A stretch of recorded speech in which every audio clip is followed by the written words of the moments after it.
Okay, so the term Ekklesia at the time of Jesus, everybody within earshot would have known exactly what Jesus was talking about when he used that term.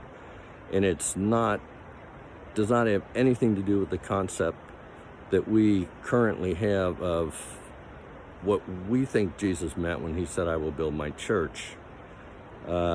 Usually what comes to our mind is what we think of as church, a gathering place where people come together, have fellowship, practice the spiritual gifts, get good teaching, have family and community, which is all good.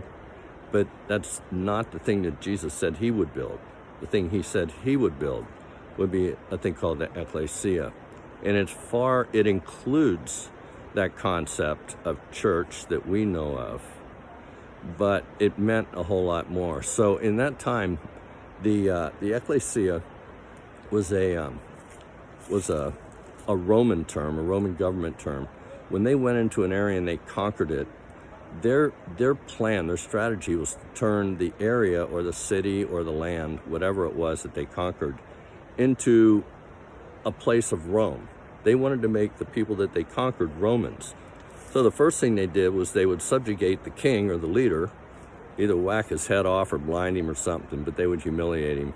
And then they would announce to the people that this area belongs to Rome and your allegiance belongs to Caesar, and that's just the way it's going to be. And so at that point, their strategy was not to go around and kill everybody, but it was to keep the economy intact and running so that the taxes could go back to Rome and it would be as smooth a transition as possible.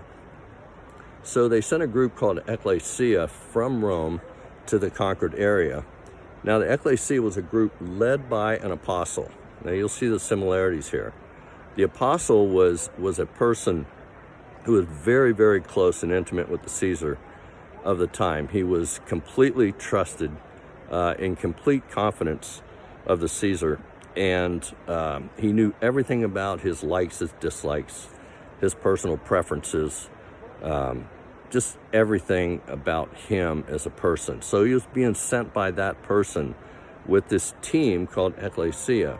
Now these people that went with him, with this apostle, were all experts in different areas of Roman culture: education, religion, family, art, everything that had to do with culture, the politics,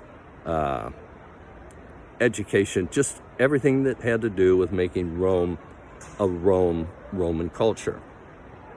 So they would go into this area and they would endeavor to begin to bring the people into an alignment with the culture of Rome and become Romans.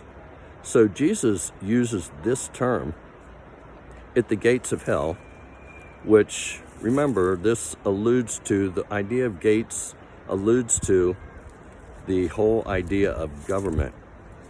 So he's standing before the government of hell and he's announcing to Satan, the ruler, he goes, I'm coming to town.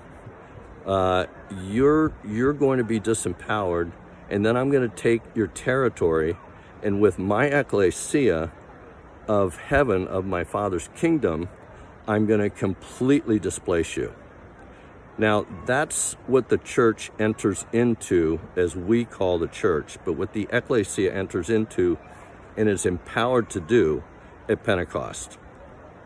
So the whole concept that Jesus had in mind when he introduced the Ekklesia was that I'm going to create something that when they arrive in your town, because I will have disempowered and dethroned all the principalities and powers at the cross, according to Colossians. You can see that in Colossians 2. He put them to open shame. So he will have done that. So what remains to be done is to bring the culture of his Father's heaven to earth. That is what the Ekklesia, that is what we as believers and disciples of Jesus are commissioned to do, and why we're told to make disciples.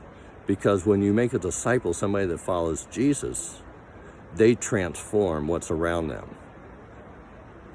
I hope this is making sense, because Apparently, we haven't been getting that job done all that well when you look at the condition of our planet and our countries. They're still under the influence and the chaos of Satan's kingdom and rulership.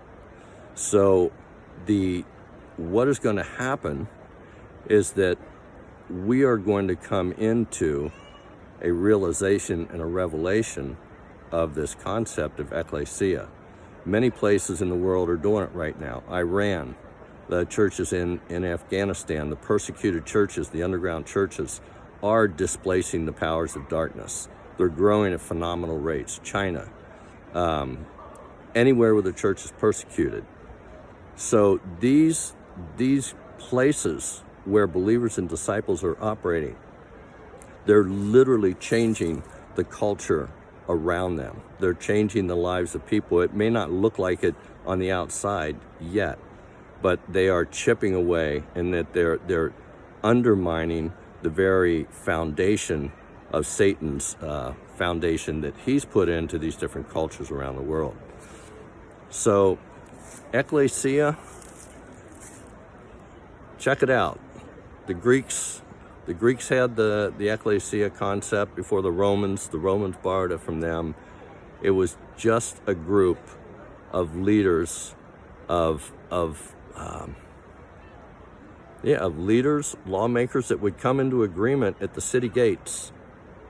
It's what they did in the Greek Empire. They would get together at the city gates. They would talk about the culture, what would be good, what would be bad. They would come into agreement.